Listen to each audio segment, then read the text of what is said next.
ایک ساتھ انتخابات سے مالی بچت بھی ہوگا، مینز قومی اسمبلی کے اور صوبائی اسمبلیوں کے اگر انتخابات ایک ساتھ ہو جائے تو اس سے اچھا خاصا بچت ہو سکتا ہے۔ صرف اسی میں بچت پاکستان کو چاہیے، باقی اخراجات اپنے کم نہیں کرنے ہیں۔ باقی کابینہ جو ہے نا وہ دن بدن بڑھتا جا رہا ہے، باقی ان کی عیاشیاں سارے بڑھتی جا رہی ہے، اور اس وقت ان کو جو نا اس ملک کے اوپر کوئی رحم نہیں، کوئی اخراجات کم نہیں کرنے، لیکن اس وقت ان کو یعنی ان کے جو وکیل ہے، جو الیکشن کمیشن کا وکیل ہے عرفان قادر، جن کے پاس دفاع کے لیے کوئی مواد ہی نہیں تھا، تو وہ اس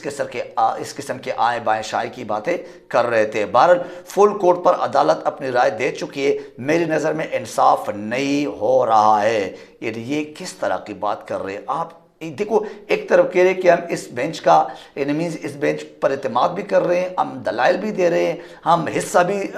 مینز لے رہے اس گیم میں، اور دوسری طرف کہہ رہے کہ نہیں ہم اس گیم کو مانتے ہی نہیں ہے، مینز کہ ان کے امپائرز کو مانتے ہی نہیں ہے، اس میں انصاف نظر ہی نہیں آ رہا ہے۔ یعنی یہ کس قسم کے لوگ ہیں، سمجھ سے باہر ہے۔ عوام کو کتنے بیوقوف سمجھ کر رکھا ہے، عدالت کو کتنے بیوقوف سمجھ کر رکھا ہے، چیف جسٹس جیسے ذہین شخصیت کو اور اتنے بڑے عہدے پر فائز جو کہ پورے ملک کو چلاتے، پورے ملک کو عدل انصاف تو ہے نا وہ دلانے والے ایک شخصیت ہے، اور ان سے ہی امیدیں وابستہ ہے، ان کو کتنے بیوقوف بنانے کی کوشش کی جا رہی ہے۔ بہرحال واقعی یہ وکالت بھی عجیب و غریب قسم کا ایک پروفیشن ہے، جس میں اس طرح کے جب سنتے ہیں تو واقعی پھر عجیب سا ہی لگتا ہے۔ عدالت کا ایک فیصلہ پہلے ہی متنازع بن چکا ہے، یہ بھی ان کا ہی کہنا ہے، عرفان قادر صاحب کا ہی۔ انصاف ہوتا ہوا نظر آنا چاہیے، 1 مارچ کا فیصلہ اقلیتی نوٹ تھا، یعنی وہ فیصلہ نہیں تھا، فی الحال انصاف ہوتا ہوا نظر نہیں آ رہا ہے۔ سوشل میڈیا پر آپ ٹاپ ٹرینڈ بن گئے ہیں، چیف جسٹس کو کہا کس نے؟ یہ عرفان قادر صاحب نے، یعنی اور تو کچھ باتیں تھی نہیں، تو پھر میں نے آپ کو بتا دیا کہ آئے بائے شائع سے کام لینا تھا۔ اگر جج پر اعتراض ہو تو بینچ سے الگ ہو جاتا ہے، عرفان قادر صاحب نے کہا۔ پر قومی مفاد آئین اور قانون پر عمل درآمد میں ہی ہے، عمل درآمد میں ہے، لیکن عمل درآمد ان کی جو وہ ہے موکل ہے یا ان کے جو لوگ ہیں، ان کے جو پیچھے کھڑے ہوئے ہیں، ان کو جنہوں نے ان کو سامنے کر دیا ہے عدالتوں کا، اور خود پیچھے اپنی عیاشیاں کر رہے، غیر سنجیدہ طریقے سے اس ملک کو چلا رہے، انتہائی توڑ عوام کو چلا رہے، ان کو عمل درآمد کرنے کی کوئی ایسا نیت ان کا نظر نہیں آ رہا، نہ ان کی کوئی ایسے کوئی اقدامات نظر آ رہے۔ ملک بھر میں انتخابات ایک ساتھ ہونا چاہیے، خواہ مخواہ میں ڈیلنگ ٹیکٹکس، خواہ مخواہ میں انتخابات سے فرار ہونے کا یہ سارے حرب ہے، لیکن بفضل خدا جو چیف جسٹس صاحب تھے یا 3 رکنی بینچ تھے یا ہمارے جو اعلیٰ عدلیہ تھے، جو کہ نو ڈاؤٹ ان کے احترام ہر بچے پر فرض ہے۔ اگر ملک میں قانون آئین کا احترام چاہتے تو ان ہی معزز ججز صاحبان کی وجہ سے ہی یہ سسٹم چل رہا ہے، اور اس سسٹم میں عدل و انصاف کا ایک امید باقی ہے۔ بہرحال ان کا احترام سب پہ فرض ہے، لیکن یہ کس طرح کے کام کر رہے ہیں اور یہ کس طرح کے حرب اور کس طرح کی چال بازیوں سے کام لے رہے، یہ قوم کے سامنے رکھنا بھی ضروری ہے۔ اس اہم سماعت کو، اس خاص دن کو، جس کو میں کہہ سکتا ہوں کہ پاکستان بچاؤ والا دن تھا، جس کو میں کہہ سکتا ہوں کہ آئینی پاکستان بچاؤ والا دن تھا، جس کو میں کہہ سکتا ہوں کہ 23 کروڑ عوام کے بچاؤ کا دن تھا، جس کو میں کہہ سکتا ہوں کہ ہمارے پورے پاکستان کی دنیا میں ایک اچھا امیج جو ہے نا وہ برقرار رکھنے کے یا آگے بڑھانے کا ایک دن تھا، یا آج یہ ایک اتنی اہم سماعت تھی۔ اس پہ آج تقریباً 4-5 گھنٹے سماعت جاری رہی، اور اس سماعت کے بعد آخر کار جو ہمارے ایک جنرل تجزیہ ہے جو ہمیں نظر آ رہا ہے، جو حقائق سامنے آ رہے، تو بیانات سے پھر عدالت میں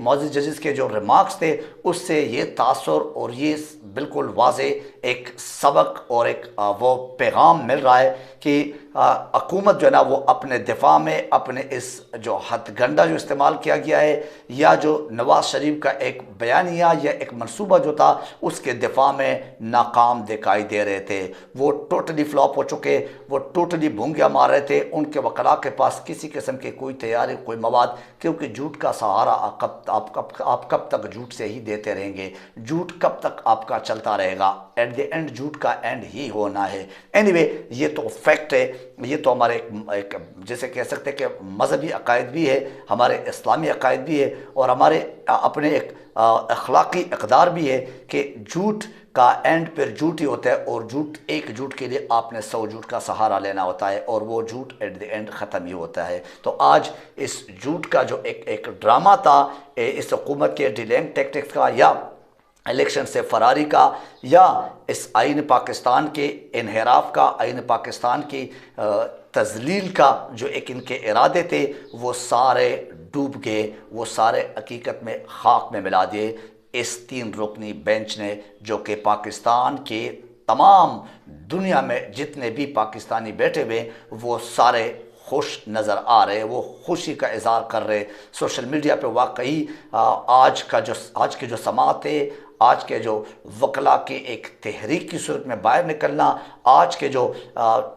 ریمارک سے جو بیانات ہے، جو حکومتی وکلا کی طرف سے جھوٹ پہ جھوٹ کا ایک ریکارڈ، ایک جو ہے ایک طوفان، ایک جو ہے بہت بڑا پہاڑ ان 3 رکنی بینچ کے سامنے، وہ ایک جیسے کہہ سکتے کہ آپ ایک روئی کا ایک جو ہے ایک ٹکڑا جو ہے وہ ثابت ہو گیا، اس کو ہوا میں اڑا دیا گیا، اور ان کی جو یہ ہتھ گنڈے، اس کو اس سپریم کورٹ نے اور 3 رکنی بینچ نے،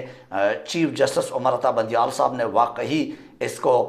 ایک غیر آئینی، ایک غیر جمہوری اور ایک غیر سنجیدہ قسم کے لوگوں کے اقدامات یا جو بیانات ہیں وہ سمجھ کے اس کو سائڈ پر ڈسٹ بن میں پھینک دیا۔ فیصلہ ابھی محفوظ کر دیا گیا ہے، لیکن اس فیصلے کے محفوظ سے پہلے ہی بہت کچھ تاثرات،